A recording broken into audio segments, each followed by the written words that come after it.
चले यहाँ से आगे चलते हैं। हमने निकालनी किसकी वैसे वैल्यू है, एगन वेक्टर की वैल्यू निकालनी है। एगन वेक्टर तभी निकलेगा v1 जब x1 y1 की वैल्यू निकलेगी। तो यहाँ पर हम बाय बैकवर्ड सब्स्टिट्यूशन जाते हैं। बैकवर्ड सब्स्टिट्यूशन कैसे होती है, यानी कि इसको हम कैसे लिखेंगे, -1 यानी कि -x1 plus y1 is equal to 0। ठीक है, अब यहाँ से -2 क्या लिखेंगे, x1 minus y1 is equal to 0। ठीक है, अगर समझ आएगी। यहाँ से क्या निकलेगा, यहाँ से ये निकलेगा, एक मिनट यहाँ से कोई मिस्टेक तो नहीं, नहीं एक कुछ मिस्टेक है यहाँ पे, ये मिस्टेक है। 4 - 2 2 होता है। ठीक है, प्लस 2। ठीक है, यहाँ से क्या निकलेगा, y1 is equal to x1, यहाँ से क्या निकलेगा 2y1 is equal to 2x1, 2 से क्या आ जाएगा कैंसिल, तो y1 is equal to x1। इसका मतलब इक्वेशन नंबर 1 और इक्वेशन नंबर 2 से हमारे पास एक ही रिजल्ट आया कि v1 y1 किसके इक्वल x1 के, y1 किसके इक्वल x1 के। इसका मतलब हमारे पास एक ही आंसर आया। इसका मतलब ये हुआ कि v1 किसके इक्वल हो गया, v1 बेसिकली था किसके, x1 y1। ठीक है, यानी कि मैंने यहाँ पर ऐसे लिख दिया था, आप टी ऊपर डाल दो, रो वेक्टर्स डाल के ऊपर क्या डाल दो, टी डाल दो, या फिर आप क्या लिख दो, जस्ट कॉलम वेक्टर शक्ल में लिख दो। तो हम यहाँ से अब चलते हैं। ठीक है, अब हम चलते हैं यहाँ पर x1 y1 का आंसर किसकी इक्वल है, x1 तो वैसे का वैसे ही है, y1 किसकी इक्वल है, बाय दिस आंसर किसके इक्वल है, x1 के। ठीक है, यहाँ से हम x1 अगर कॉमन ले लें तो अंदर क्या बचेगा, 1 और 1। ठीक है, तो इसका मतलब हमारे पास जो एगन वेक्टर्स है, अब हमारे पास x1 तो क्या हो रहा है, इससे मल्टीप्लाई हो रहा है। अगर हम ये लेट कर लें, if x1 is equal to, अपनी मर्जी से, ठीक है, फर्स्टली 1 चूज कर ले क्योंकि इजीली है, तो देन v1। मैं पहले कह चुकी थी कि एक एगन वैल्यूज के मुकाबले में हमारे पास एक से ज़्यादा एगन वेक्टर्स मौजूद हो सकते हैं। यहाँ पर क्या था, λ1 था, एगन वैल्यूज तो एक थी, लेकिन यहाँ पर देखो एगन वेक्टर्स हमारे पास ला तादाद है। ला तादाद कैसे, यहाँ पर मैंने x1 की वैल्यू चूज़ कर ली 1, अगर आप 2 चूज़ करोगे तो एगन वैल्यू कुछ और आएगा।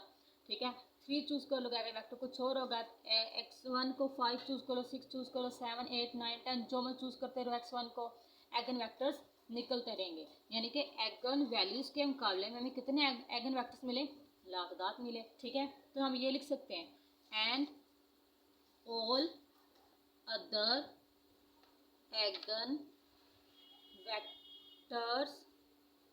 eigenvectors corresponding to λ1 is equal to 2 are scalar multiple of, ठीक है, scalar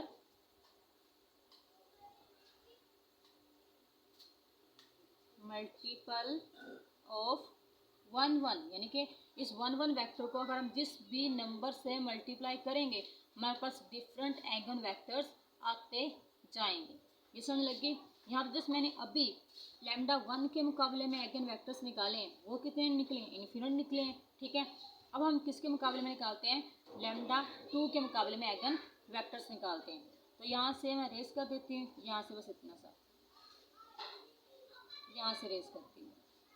ठीक है, तो ये वाला यहाँ क्या लिखते हैं, λ2, यहाँ क्या लिखते हैं 3, यहाँ भी नेम चेंज कर देते हैं 2 2, यहाँ भी क्या नेम चेंज करते हैं 2। वही same procedure, a minus λ2i v is equal to 0।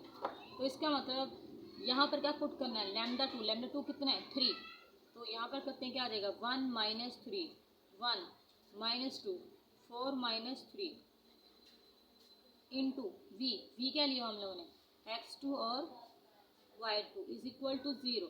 ये 0 नहीं है, बेसिकली नल मैट्रिक्स है। ठीक है, वही पहले से सोल्व कर लेते हैं, क्या आएगा -2, इसका क्या आंसर आएगा 1 -2, इसका आंसर क्या आएगा 1।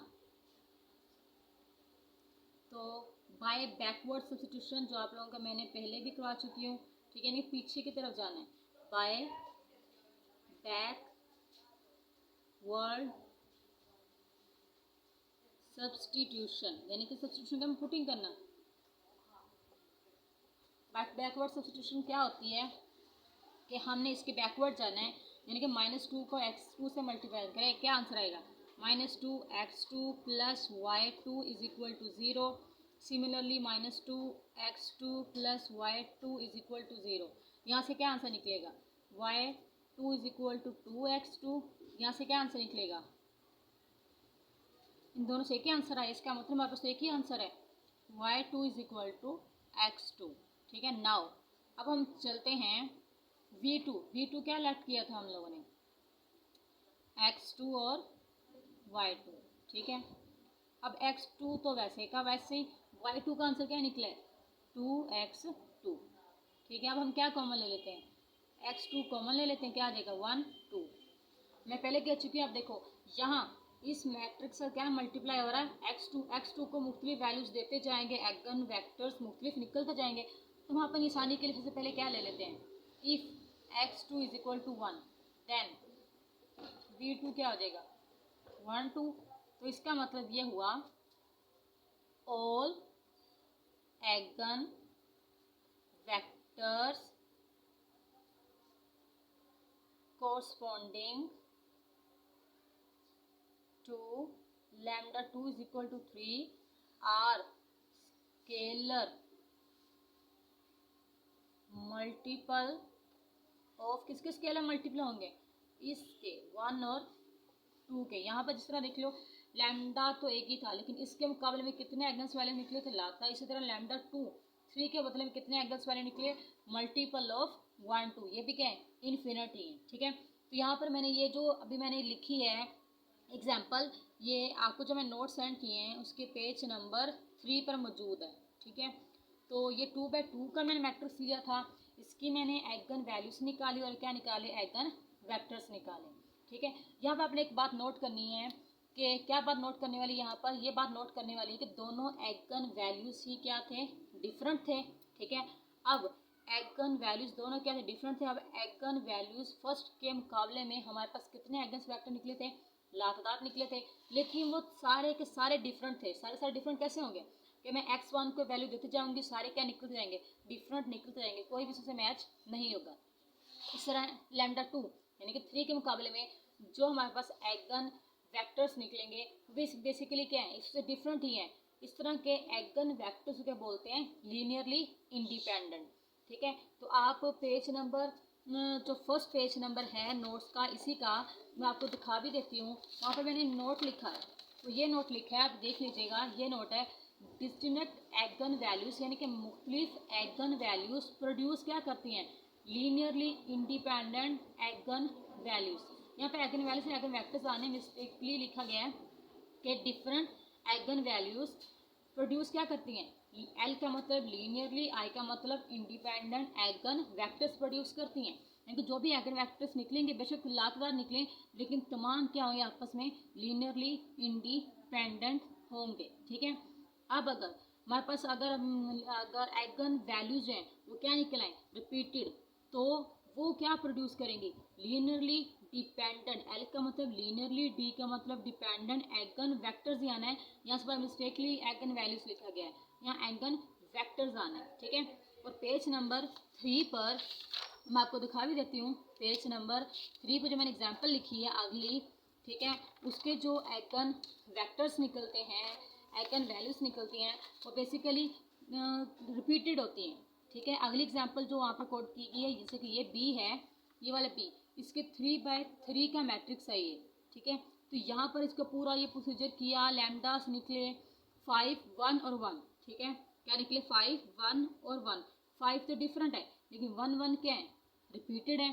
तो यहाँ पर बाय दिस पेज अगर रिपीटेड एगन वैल्यूज होंगी तो क्या प्रोड्यूस करेंगी? वो लीनियरली डिपेंडेंट एगन वेक्टर्स प्रोड्यूस करेंगी। यानी कि जो भी एगन वेक्टर्स निकलेंगे वो डिपेंडेंट होंगे, एक दूसरे पर डिपेंड करेंगे। कैसे डिपेंड करेंगे? तो आप लोग इस पूरे प्रोसीजर को देख लीजिएगा। नहीं समझ आएगी तो आप मुझे बता दीजिएगा, आपको मैं एग्जांपल करवा दूंगी। ठीक है। एगन वैल्यूज तक तो ठीक है, एगन वेक्टर्स में थोड़ा सा मसला होगा शायद आप लोगों को, अगर हो तो मुझसे पूछ लीजिएगा। ठीक है। वरना हम अगले दिन से नेक्स्ट टॉपिक स्टार्ट करेंगे, ठीक है। यानी कि आप लोगों को टॉपिक खत्म हो चुका है एगन वैल्यूज़ का, एगन वेक्टर्स का और प्रॉपर्टीज ऑफ एगन वैल्यूज़, ठीक है। इस पेज नंबर 5 पर एगन वैल्यूज सारी, प्रॉपर्टीज ऑफ एगन वैल्यूज लिखी गई सारी, ठीक है। और यहाँ पर एक एग्जाम्पल कोड दी गई है पेज नंबर 5 पर। मैंने आपको प्रॉपर्टी लिखवाई थी कि अगर मैट्रिक्स कौन सा हो, हार्मिशन मैट्रिक्स हो, उसके लैम्डास क्या निकलेंगे, रियल निकलेंगे। तो आपने ये सारी एग्जाम्पल देख लेनी है, ठीक है। तो इसके जो लैम्डास निकलते हैं वो क्या निकलते हैं, वाकई ही रियल निकलते हैं। यानी कि -1 निकलता है, 6 निकलता है, -2 निकलता है, ये रियल ही है। ये रिपीटेड हो या ना रिपीट हो, कोई गर्ज नहीं, बस हम इससे गर्ज हैं क्या होंगे, रियल होंगे, ठीक है। ये समझ आ गई है। ये टॉपिक क्या हो गया, वाइंड अप हो गया। हम नेक्स्ट अगले दिन से अगला चैप्टर स्टार्ट करेंगे, ठीक है। वो कौन सा होगा, वेक्टर स्पेस का होगा, ठीक है। आप लोगों का सारा जो टॉपिक है एगन वैल्यूज़ का ये ख़त्म हो चुका है, ठीक है। अगले दिन से हम नेक्स्ट टॉपिक स्टार्ट करेंगे, ठीक है।